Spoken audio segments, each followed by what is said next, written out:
The city never sleeps, and neither did Ethan Cross. As the CEO of one of the most powerful tech firms in the country, he had built his empire with nothing but sharp instincts, relentless ambition, and a firm belief in one unshakable rule: love was a distraction. For years, he had watched colleagues and business moguls make the same mistake, falling for someone, getting entangled in emotions, and eventually losing sight of what mattered. Ethan had no interest in such weakness. To him, success was about numbers, strategy, and staying ahead. Love? It was for those who could afford the luxury of vulnerability. He had never met a woman who could make him rethink that until her. It started like any other Monday morning: back-to-back meetings, a boardroom full of investors, and a dozen unread emails demanding his attention. Ethan thrived in chaos, his mind calculating risks and opportunities like a well-oiled machine. But amidst all that, his assistant, Claire, hesitated at his office door. She never hesitated. "What is it?" Ethan asked, barely looking up from his laptop. "There's been a mix-up with the internship applications," she said carefully. "One of the interns wasn't supposed to be selected, but she's already here," and Ethan finally glanced up, frowning. "And?" Claire cleared her throat. "And HR thinks it might be good PR if we keep her on, at least for a trial period." PR. He hated that word. It was just another way of saying they had to cater to public perception rather than efficiency. He sighed, rubbing his temples. "Who is she?"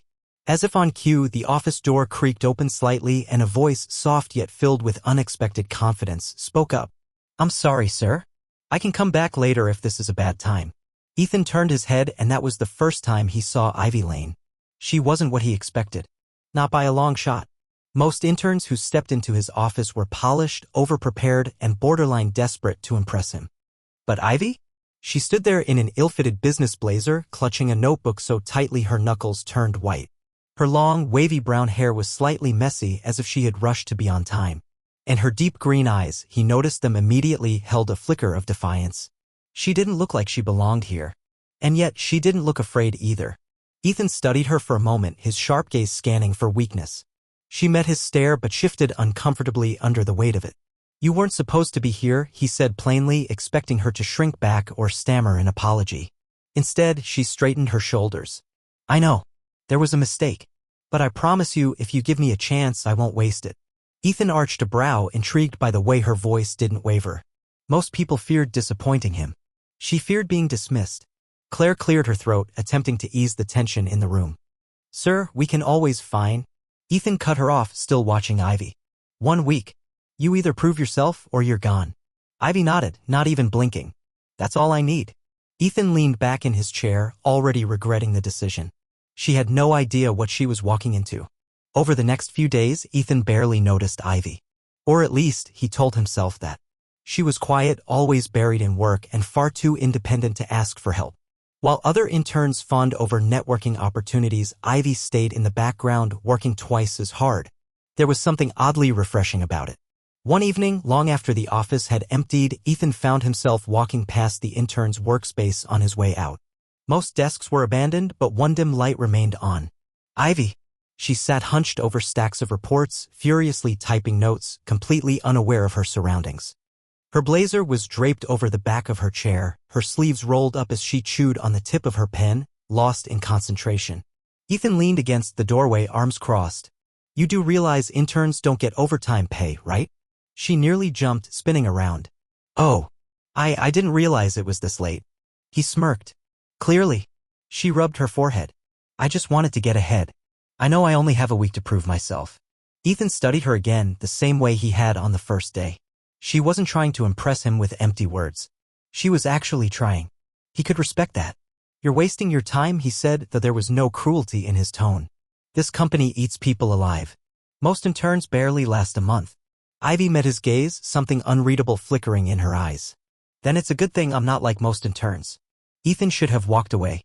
He should have reminded himself that she was temporary, just another intern passing through. Instead, he found himself wanting to see just how far Ivy Lane was willing to go. And that was his first mistake. Because the more he watched her, the more he realized something dangerous. She was different. Not because she was brilliant, though she was. Not because she worked harder than anyone else, though she did. But because she wasn't intimidated by him. She didn't treat him like a god, nor did she seek his approval like everyone else. Ivy Lane challenged him without even trying. And for the first time in his life, Ethan Cross found himself distracted by something other than success. But falling for an intern? That was impossible. Right? Ethan found himself noticing Ivy more than he should. It wasn't intentional. It wasn't planned. But something about her drew his attention in ways he couldn't explain. She was different from the interns who came before her, too stubborn to quit, too smart to be ignored, and too determined to let his cold demeanor push her away. She never sought validation. She never tried to impress him with empty words. She simply did her work with an intensity that matched his own. And that was what unsettled him the most. Days passed and Ivy continued proving herself. She picked up on details most interns overlooked, asked questions that made even senior executives pause, and handled pressure like she had been doing it for years. Ethan never gave compliments easily, but even he had to admit she had something special. Yet he couldn't figure her out. Most interns had clear motives. They either wanted a permanent job, connections, or to impress him enough to get a recommendation. But Ivy never hinted at what she wanted. It was like she had no agenda other than proving she belonged. And Ethan hated mysteries. One evening, as the office emptied out, he found himself walking past her desk again. The rest of the interns had left hours ago, but Ivy was still there, flipping through reports, lost in concentration. He should have kept walking. He should have ignored the curiosity gnawing at him. Instead, he stopped. "You're still here," he said, leaning against the doorway. Ivy glanced up, pushing her hair out of her face. "So are you." His lips twitched slightly. "I own the company. I don't have much of a choice."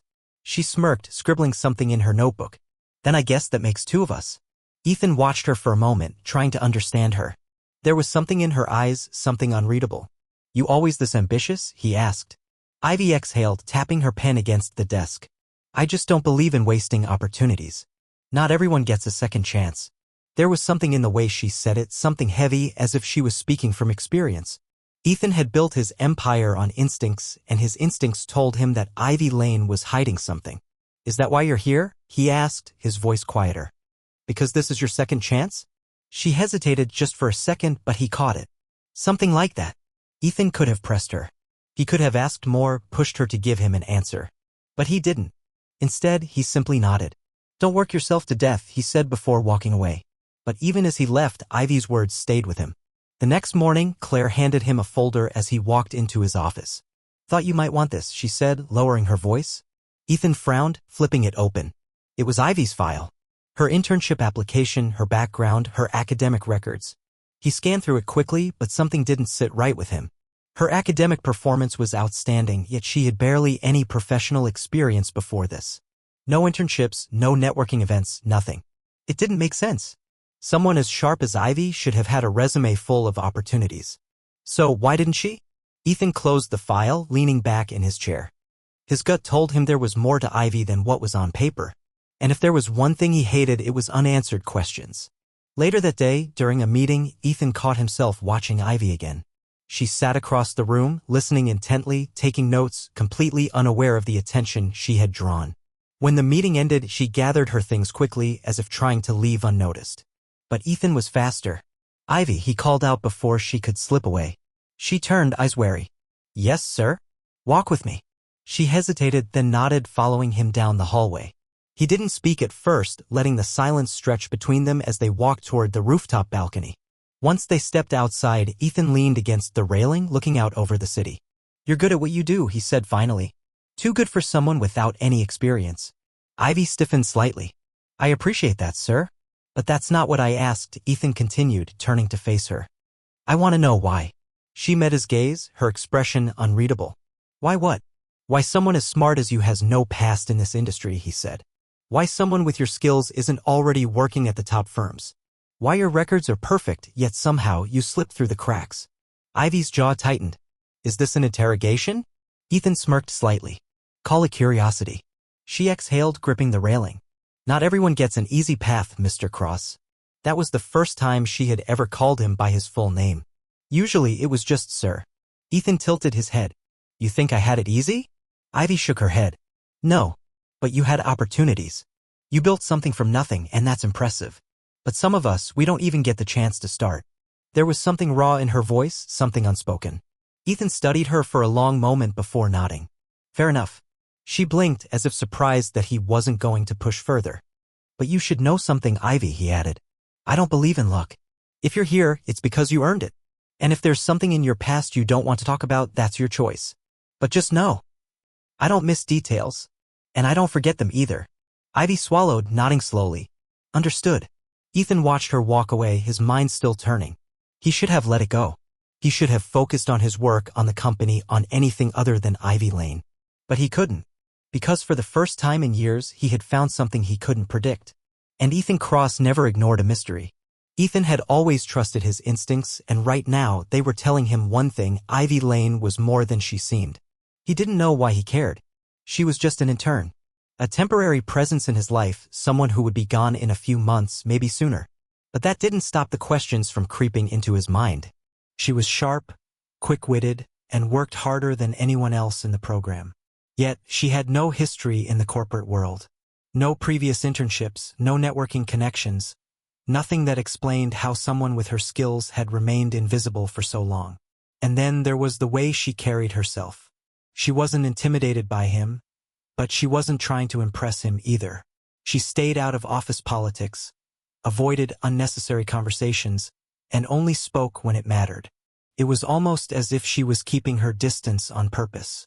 That night, Ethan found himself in his office long after everyone else had gone home. He wasn't usually one to dwell on things, but something about Ivy's guarded nature unsettled him. It wasn't suspicion.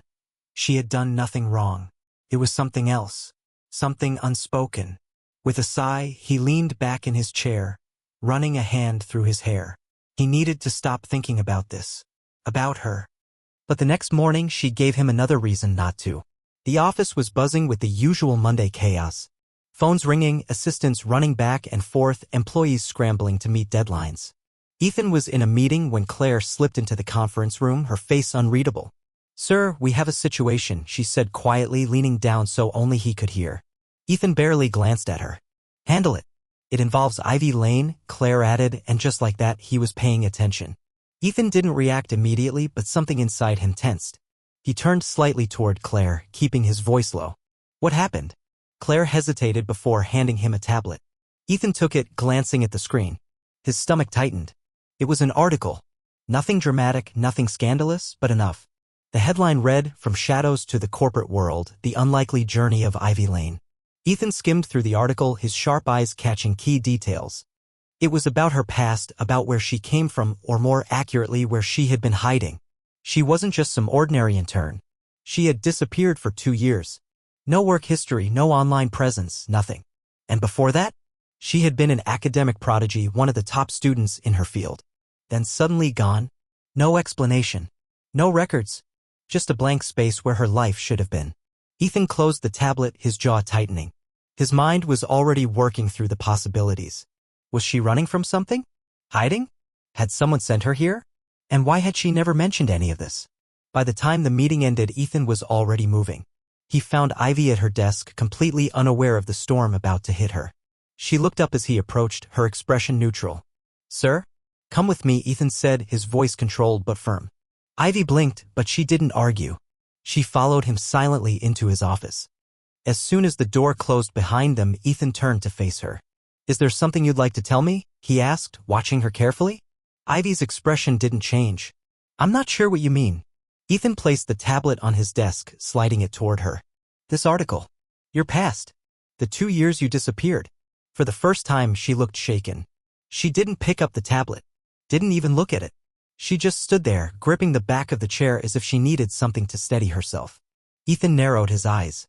"I don't like secrets, Ivy." Her lips parted slightly, but no words came out.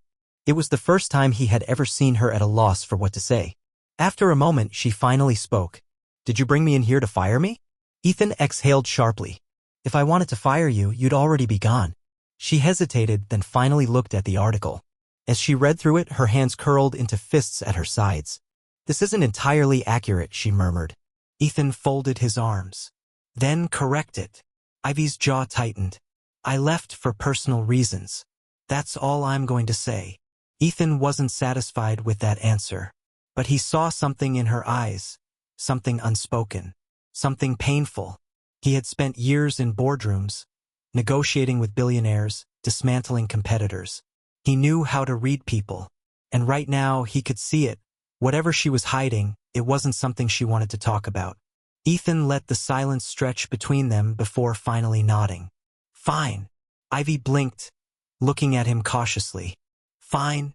You're not obligated to tell me anything, Ethan said. But you should know people will dig. And I don't like being blindsided. Ivy swallowed, nodding slowly. Understood. Ethan watched her carefully, trying to decide whether he should push further. But he didn't. Not yet. Go back to work, he said finally. And if anything else from your past is going to come up, I want to know first. Ivy nodded and turned to leave. But just before she reached the door, she hesitated. Then, in a quiet voice, she said, "Thank you for not pushing." Ethan didn't respond. He just watched as she walked out, leaving him with more questions than before.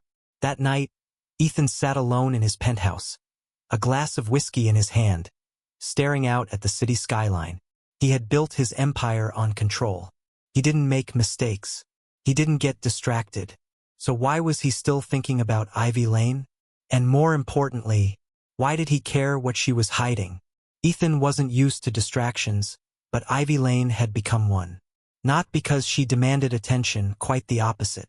She moved through the office with quiet determination, staying focused on her work, keeping her head down, acting as if the article about her past hadn't resurfaced, as if nothing had changed. But something had. Ethan felt it. The distance she kept wasn't the same anymore. Before, it had been professional, a barrier she maintained between herself and everyone else. But now it felt like she was hiding. She avoided unnecessary conversations, skipped lunch breaks, left the office exactly on time as if she was trying not to be noticed. And the more she tried to disappear, the more Ethan found himself noticing her. It was ridiculous. He had bigger things to worry about: a merger negotiation, board members breathing down his neck, an upcoming investors' summit. Yet his mind kept circling back to Ivy, to the hesitation in her voice when he had confronted her, to the way she had thanked him for not pushing. He had let it go that day. But now, as he watched her work in silence from across the office, he knew he shouldn't have. One evening, long after the office had emptied out, Ethan found himself standing by the large windows of his office, staring down at the city below. The golden lights flickered, cars moving like tiny dots in the distance. He should have gone home. Instead, his eyes shifted toward the dimly lit section of the floor where Ivy sat at her desk, still working. She had been acting like she was fine, but he wasn't convinced. And for some reason, he needed to know why. He grabbed his jacket, leaving his office and walking toward her desk. She didn't hear him approach at first, her fingers moving across her laptop keyboard as she jotted down notes. When she finally glanced up, her expression flickered between surprise and exhaustion. "You're still here," Ethan said. Ivy let out a small breath, sitting back in her chair. "So are you." He ignored the comment, glancing at the stacks of reports beside her. "You work late every night?" "Not every night," she said. "Just enough." He could tell she was being careful with her words. Ethan leaned against the desk beside hers, arms crossed. "And the avoiding me thing?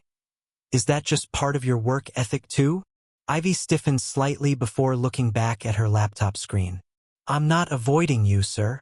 Don't lie to me," Ethan said smoothly. She let out a quiet sigh. "I just figured it was better to stay out of your way. After everything." Ethan tilted his head. "You think I'd hold something against you because of an article?" She hesitated. "I think people like you don't like loose ends. And right now, I look like one." He wasn't sure whether to be impressed by her awareness or irritated by how quickly she had summed him up. "You're not a loose end, Ivy," he said.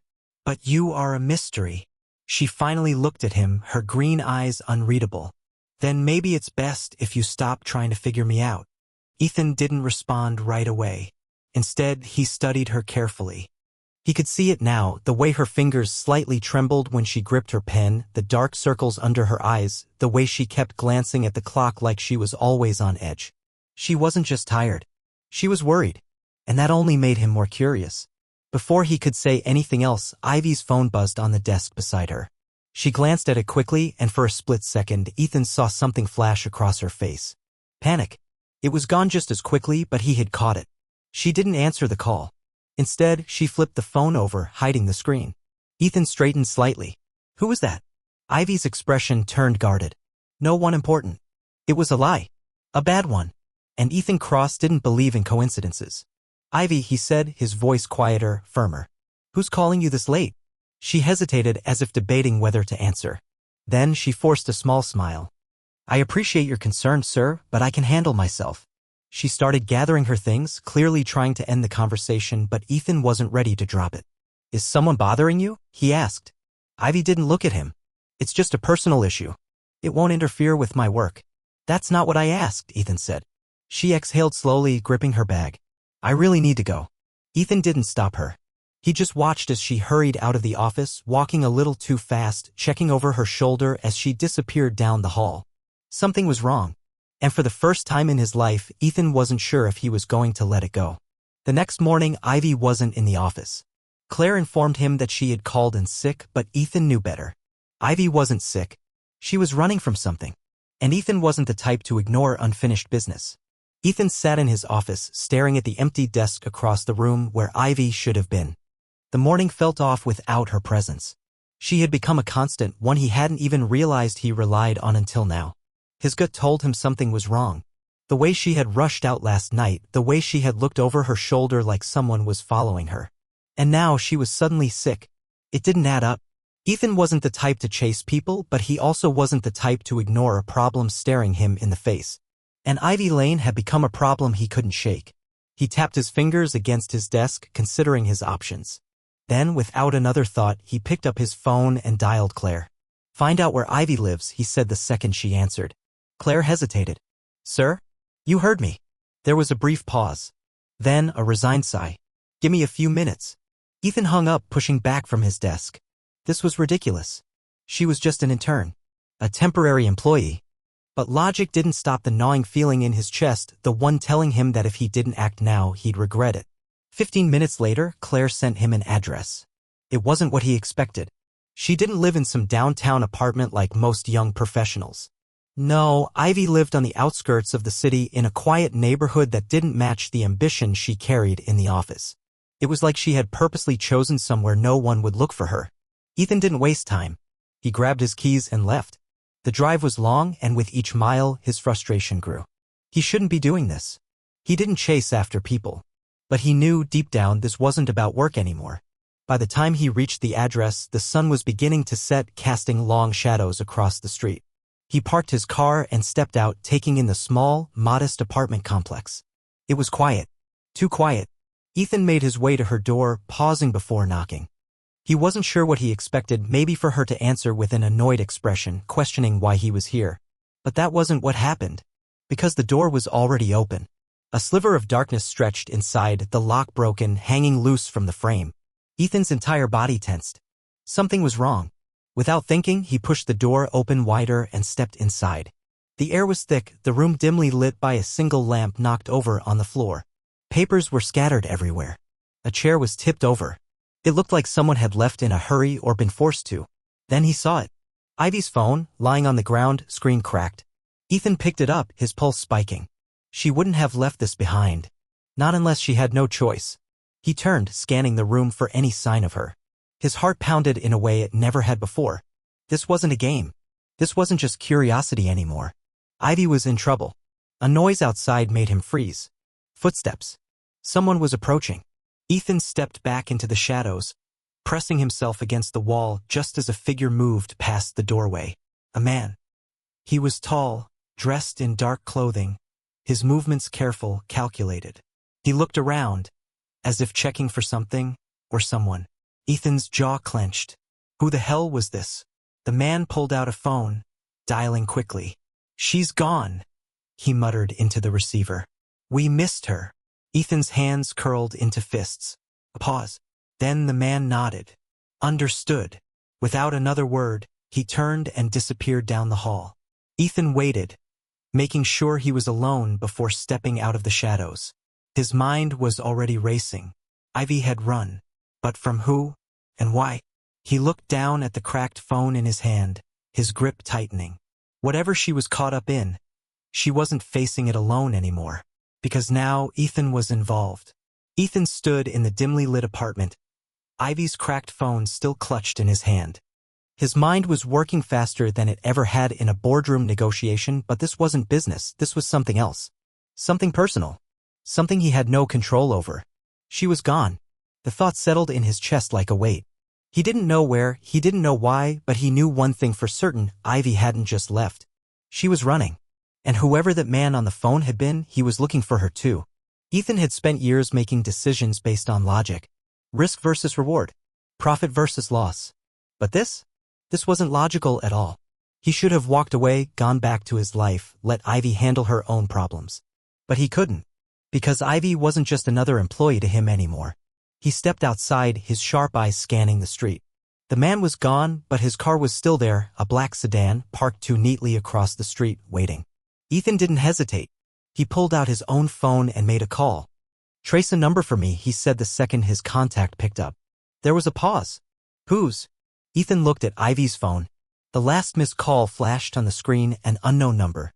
He read it out, his voice dangerously calm. "I need to know who this belongs to. Now." "Give me 5 minutes," the voice replied. Ethan didn't have 5 minutes. But he waited. Time stretched, the city humming quietly around him. His grip tightened around the phone. His world had always been predictable, built on structure and power plays. But this was different. This was chaos. When the response finally came, it wasn't what he expected. "You're not gonna like this," the voice on the other end muttered. The numbers registered to a private security firm. Not the legal kind. Ethan's jaw tightened. Who hired them? A pause. That's where it gets interesting. The payment trail is messy, but the money leads back to someone named. The name that came next made Ethan go still. Mason Grant. His grip on the phone turned to steel. Mason Grant. Of course. A name Ethan hadn't heard in years, but one that still carried weight. A man who had spent his entire career cleaning up other people's messes by any means necessary. And now he was after Ivy. Ethan didn't wait to ask more questions. He ended the call and got into his car, dialing another number. This time, there was no hesitation. "Find Ivy," he ordered. "And find her fast." The drive back to the city was a blur. Ethan's mind raced through every possibility, every scenario, trying to piece together what he already knew. Ivy had disappeared from the corporate world for 2 years. She had resurfaced out of nowhere, determined to prove herself. And now someone like Mason Grant was looking for her?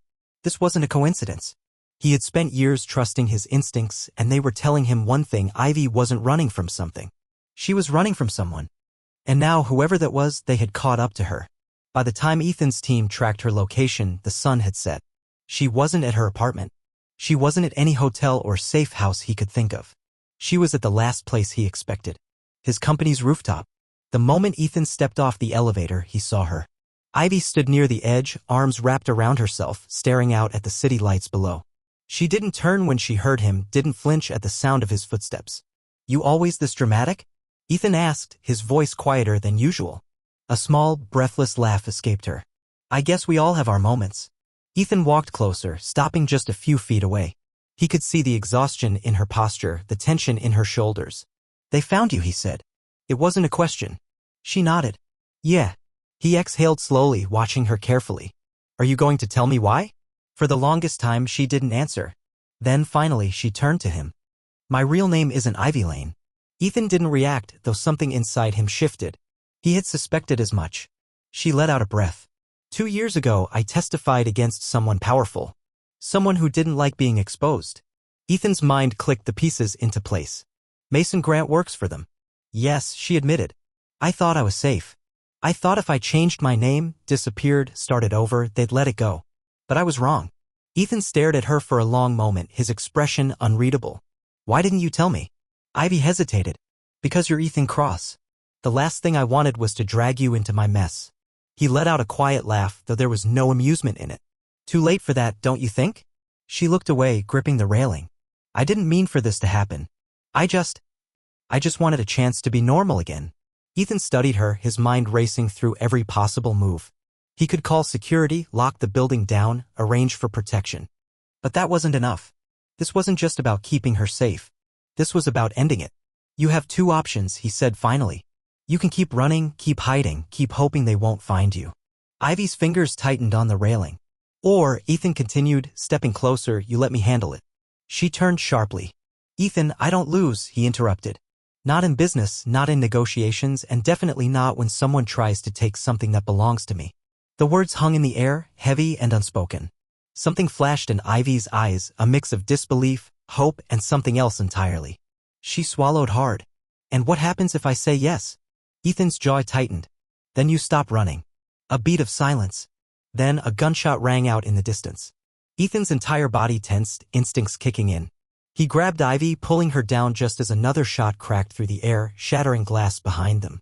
Move, he ordered, dragging her toward the rooftop door. Ivy didn't argue. She followed, heart pounding, breath coming in sharp gasps. As they reached the stairwell, Ethan turned to her, his voice deadly calm. Still want to handle this on your own? Ivy's hands were shaking, but her gaze was steady. Not anymore. Ethan nodded. Good. Because now it wasn't just about protecting her. Now it was personal. Ethan held Ivy's arm firmly as they rushed down the stairwell, his mind racing through every possible scenario. Whoever had fired those shots wasn't trying to scare them, they were aiming to end this. He had dealt with power plays before, but nothing like this. This wasn't a business deal. This wasn't corporate sabotage. This was personal. And Ethan Cross didn't take personal threats lightly. Ivy was breathing hard, but she kept up with him. She didn't ask questions. She didn't panic. She trusted him. And for some reason that made something inside him tighten. They exited through a side door into a private garage. Ethan pressed a key fob, unlocking a sleek black car. Get in, he ordered. Ivy didn't hesitate. As soon as he pulled onto the street, he made a call. Lock down the building. Sweep for any security breaches. I want full surveillance reviewed now. The voice on the other end responded with a crisp, yes, sir. Ethan gripped the wheel tighter, glancing at Ivy. She was staring straight ahead, her hands clenched into fists in her lap. Are you hurt? He asked. She shook her head. No. Just processing. Processing what? That you just got shot at because of me. Ethan exhaled sharply. Not the first time someone's tried to take me down, Ivy. She let out a hollow laugh. Yeah, but I'm guessing your business rivals don't usually use bullets. Ethan didn't answer. Instead, he focused on getting them to a safe location. He had a private estate outside the city, one that wasn't tied to his company. It was secure, off the grid, and exactly where he needed to take her. When they arrived, Ivy stepped out slowly, her eyes scanning the secluded property. It was quiet, too quiet compared to the chaos they had just escaped. Ethan led her inside, locking the doors behind them. No one knows about this place, he said. We're safe here. For now. Ivy finally turned to face him. Ethan. I can't let you keep putting yourself in danger for me. He met her gaze, unwavering. That's not your decision to make. She swallowed hard. You don't even know the full story. Then tell me. For the first time, she let down her guard. She sat down on the couch, rubbing her temples. 2 years ago, I was part of a corporate investigation. I didn't realize at the time, but I had uncovered something that certain people didn't want getting out. When I testified, I thought it was over. But then my life started falling apart. My apartment was broken into. I was followed. And then one day, I just disappeared. Ethan listened, his jaw tightening. And Mason Grant? He works for the people I testified against, Ivy said. They must have found out where I was. Ethan nodded slowly. That means they won't stop. Ivy looked at him, fear flickering in her eyes. Exactly. And that's why I have to leave. Ethan took a step closer. No, she blinked. What? You're not running anymore. Ethan, I can protect you. She shook her head. You don't understand. These people have power. They have, so do I. She fell silent, watching him carefully. I don't lose, Ethan said, his voice calm but firm. Not in business.